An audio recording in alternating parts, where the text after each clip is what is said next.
you ever wonder why we're in Syria? Robert Kennedy says, while the compliant American press parrots the narrative that our military support for the Syrian insurgency is purely humanitarian, many Syrians see the present crisis as just another proxy war over pipelines and geopolitics. What? A pipeline? It was when Qatar proposed to construct a $10 billion 1,500-kilometer pipeline through Saudi Arabia, Jordan, Syria, and Turkey. Saudi Arabia and Iran, they have the largest natural gas deposit in the world, and so Qatar wants to take it through Jordan. See, we go Saudi Arabia, Jordan, through Syria, through Turkey.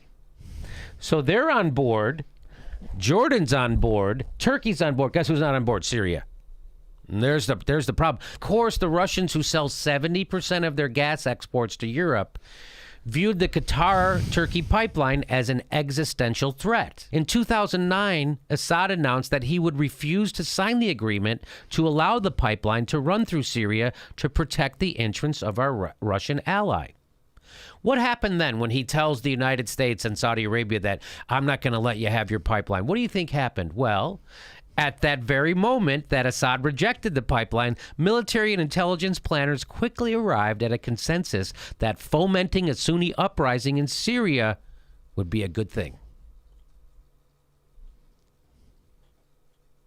At that very moment, they decided to, hey, let's overthrow this guy.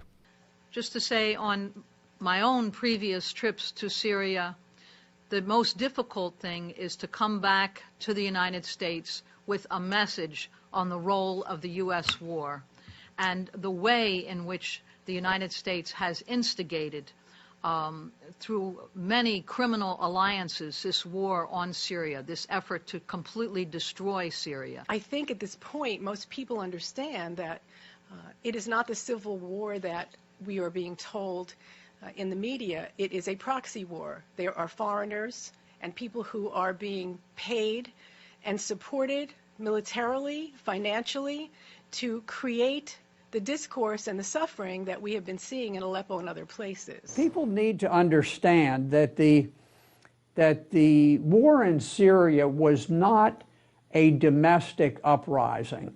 This was not some Arab Spring where you had some democracy seekers with flowers in their hair seeking to bring about some wonderful utopia. These were hardcore jihadists led by the Muslim Brotherhood with support from CIA, from MI6, and with help from the Saudi Arabians and the Turks.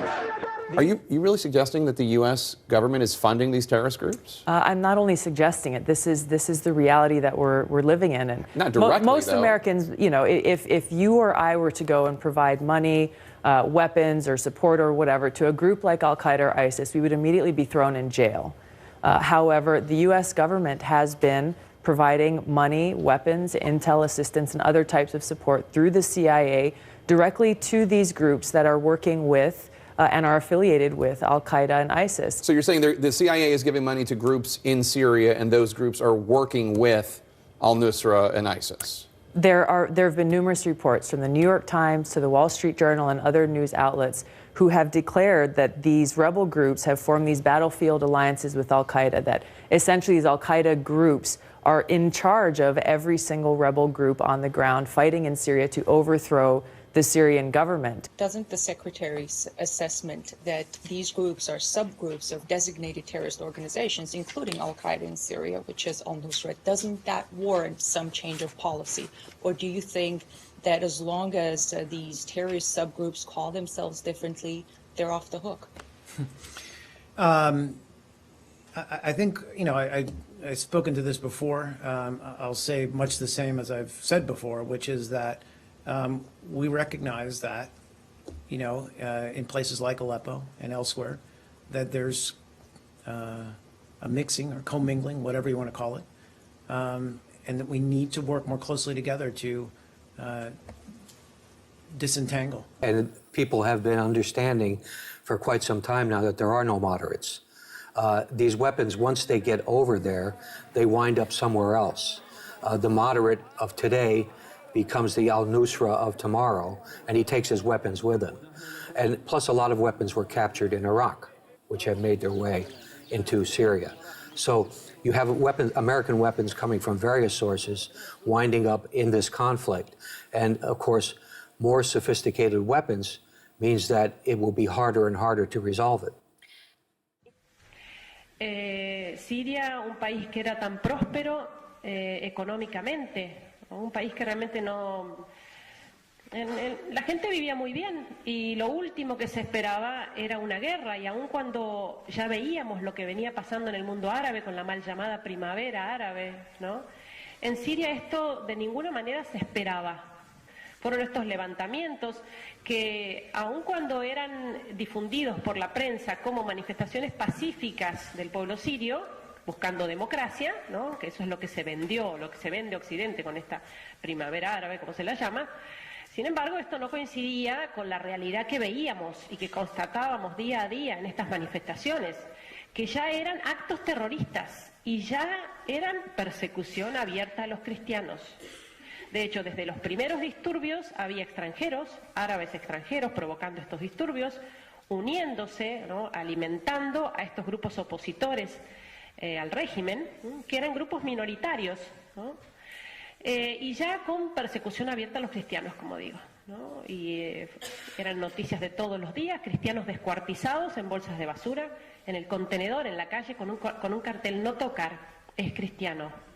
Y por eso el llamamiento contundente de la Iglesia, ¿no?, que ha alzado su voz desde el comienzo en este conflicto, denunciando el abastecimiento, el financiamiento de esta guerra, ¿no? Tanto el Papa Francisco como los obispos de Siria, de Irak, hablan fuertemente de esto, diciendo: basta de apoyar a los grupos terroristas, basta de vender armas, basta de vender armas a la oposición moderada, porque la oposición moderada no existe en Siria. Y pensemos qué fácil sería acabar con todo esto si se detuviera la venta de armas. It was clear to us from the meetings that we had that most of the Syrian people support Assad. And in fact, in all of our meetings, we didn't come across anyone who wasn't in support of Assad. There were people who were maybe critical of some things, but not everyone is unified. I would ask you to follow the voices of people in Syria who, like my colleagues here said, they want you to speak the truth. They're tired of lies. They're very well aware of the lies that our media is purporting and that our human rights groups are purporting. No, but tell me what you think what is the lie that's being told? What do you think is not being told? You lie because you are talking truth, not truth about the Syria. So Syria what is is the very truth? quiet. What is the truth? There's nothing we have in Syria. Syria is very quiet. And everybody in population in Syria loves our president, and we support the president. But you are talking the very lie about Syria. Well, I didn't lie. It's my first day here. No, you are lying, because everybody here, population, 23 million person from Syria, love Bashar al-Assad and support Bashar al-Assad. But I'm not making it up. There are pictures of No, protests. you are. But there are pictures. Your advertisement like that. But if we see, yes, No, there are people like you who you are support. you are telling like that. But Everybody when BBC Arabic, he can hear the lie about Syria. Al Jazeera and Arabia. But maybe Syria is like any country. Some people support and some No, people don't everybody support. has support. So Syria is different. There is very little people. Maybe 10,000 like that. But the most of people, 22 million, 23 million person support Bashar al-Assad. But even and we have not demonstration. We have armed gangs. But even the president said there needs to be some change. Yes. He did say that. Change. Yes. He said there are some legitimate grievances. He is always doing to make that change. Yes. He's trying always to make this change. For it we support him. But you are telling the lie about the Syria. Now finish. Mr. Bashar al-Assad for very, very good and very kill.